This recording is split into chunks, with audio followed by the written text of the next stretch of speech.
Hi, and welcome to my channel. For those of you new, these videos will be a mixture of tracking my journey and development towards financial freedom, about basic personal financial products, and also about improving people's financial well-being. My name's Dave and I work in financial services, and it amazes me the number of people I speak to on a day-to-day through my employment who do not understand the basics of personal finance because we don't teach the subject in schools, or in the UK we think the subject matter is taboo to talk about.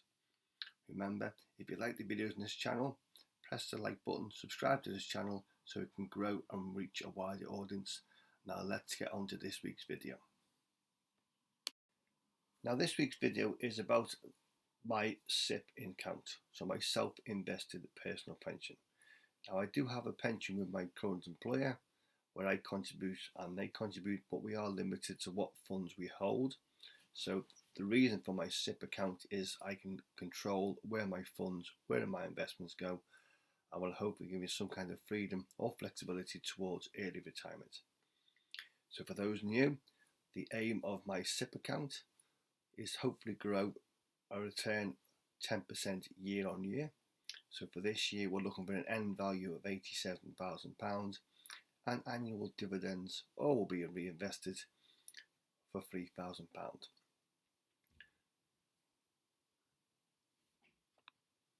Start of the month of April at £84,348. We finished in a very nice position of £86,472, a monthly profit of £2,124, and a year-to-date return of 19.22%, well exceeding our aims of 10%. The market's in some kind of rally. Hopefully that will continue, but it does give a bit of a leeway for when the markets will hopefully settle down and reach some kind of normality later on this year. Now we do make monthly contributions of £100 each month, and it is topped up with tax relief from the government, £25 each month. Normally the month after would take about 6 to 8 weeks for that payment to be credited to our account.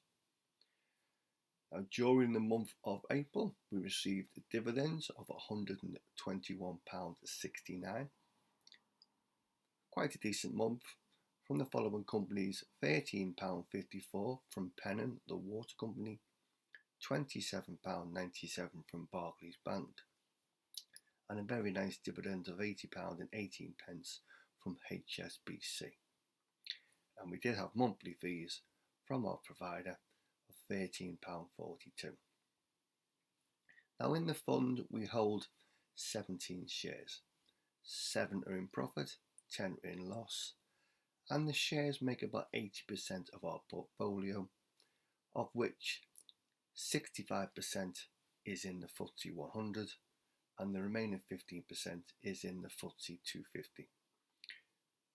Predominantly based towards financials, as we can see, 49% is in financial services, 15% in consumer defensive stocks, 8% in utilities, and around about 6% across the tech sector.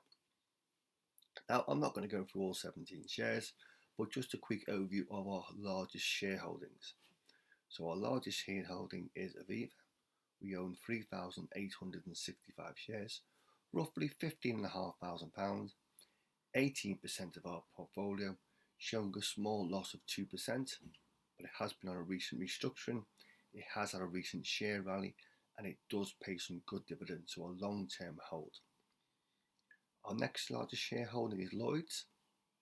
We own 30,951 shares, £14,000, makes up 16% of our portfolio, a loss of 8%.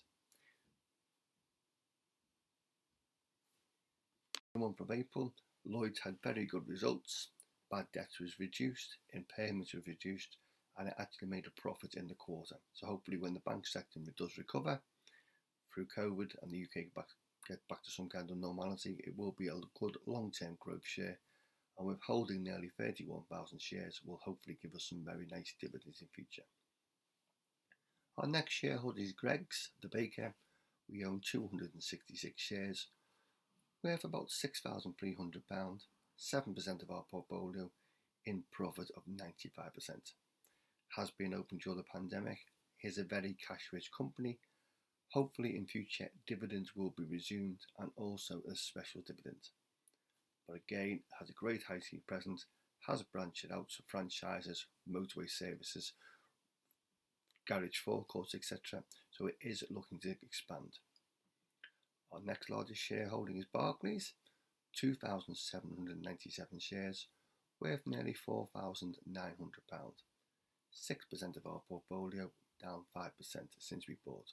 But again, like Lloyd's, a long-term shareholding will hopefully give us good dividends in future. And when the banking sector does recover, come back in favour, hopefully some very nice dividends and some good growth. Our next shareholding is somewhere slightly different. Drax, the power plant. Okay, gone from coal to biomass, makes wood pellets. We own 1,130 shares, £4,600, 5% of our portfolio, showing a very nice profit of 55%. Has been on a recent buying spree last few weeks to increase capacity in the US, but it does pay a very good dividend, subsidised by the government, but hopefully a very good long-term share for the future. Our next share is probably our best performing share by a mile. JD Sports, we own 500 shares. We're £4,600, 5%, and currently up around about 140%. A great retail stock, pays a very small dividend, but the idea is it's got a very good high street presence, a very good online presence. It has been buying companies abroad, hopefully expand, and it is very cash rich. And our smallest shareholding is John Menzies, the aviation service provider. We own 250 shares, smallest shareholding £835, 1% of our portfolio. We are showing a loss of 16%, but it has actually made a profit this month and recovered £300. And hopefully when the airports do recover and we can travel, it will be back into favour, back into profit, and it will be a long-term holding because of the contracts it owns. Other shareholders we do own is BP, Shell, Pennon, the Warner Company. We own AG Bar, the drinks retailer, and we own Card Factory, amongst others. And in the last month, through a regular repurchase programme, we've bought 45 shares in HSBC for the cost of £196, mainly because HSBC is a good long-term holding, not predominantly based in the UK, but it does have a great worldwide exposure, and it should hopefully pay quarterly dividends in future. Now moving on to our bond holdings, we own 6 shares, and for the first time all 6 shares are in profit. All shares are actively managed funds. We hold no ETFs. The idea is we are prepared to do due diligence and research our own funds to hopefully give us greater returns than the market. All the funds I hold hopefully will aim to hold for the next 3 to 5 years what we considered as long-term buys.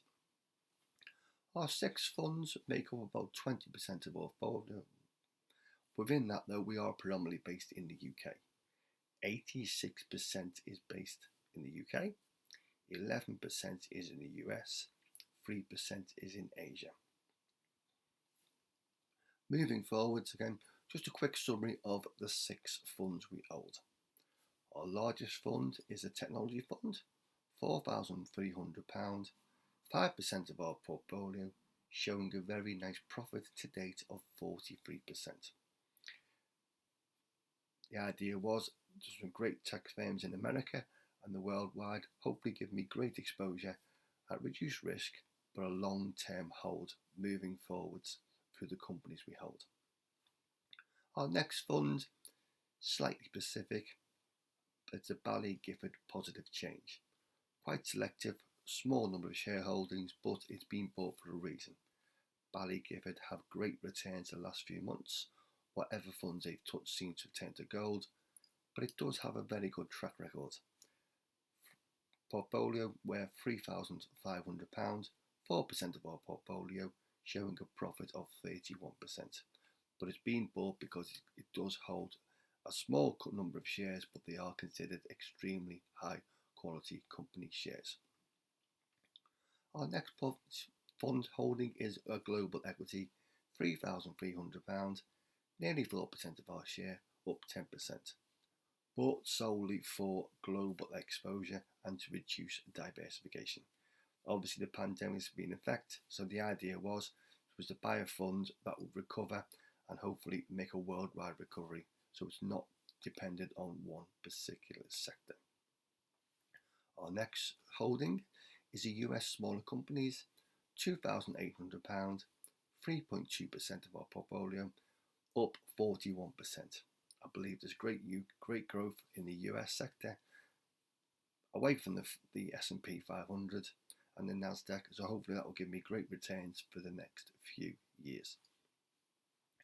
Next fund by Pacific is the Lensor Train UK Equity. It's a very good track record over the last numerous years. We own £2,600, 3% of our portfolio, and up 4%. But again, it's been bought because of past history, track record, run by a great management team, has some great shareholdings with give some good dividends, but solid companies moving forwards. And then finally, our smallest share is a UK smaller companies. Something we believe in. Okay, I think smaller companies will obviously perform better than larger FTSE companies, so it's been bought as a long-term shareholding and hopefully give us greater returns. Smallest fund, £1,074, just over 1%, and profit to date is 8%. So quite a mixture of our funds, so hopefully not reliant on one sector. The portfolio is mainly based because of previous holdings, but we have changed that in the last few weeks or months. We are trying to diversify our portfolio, but our major holdings such as Aviva, Lloyds, etc., they've been bought to give us some great long-term dividends, which will be invested into the future.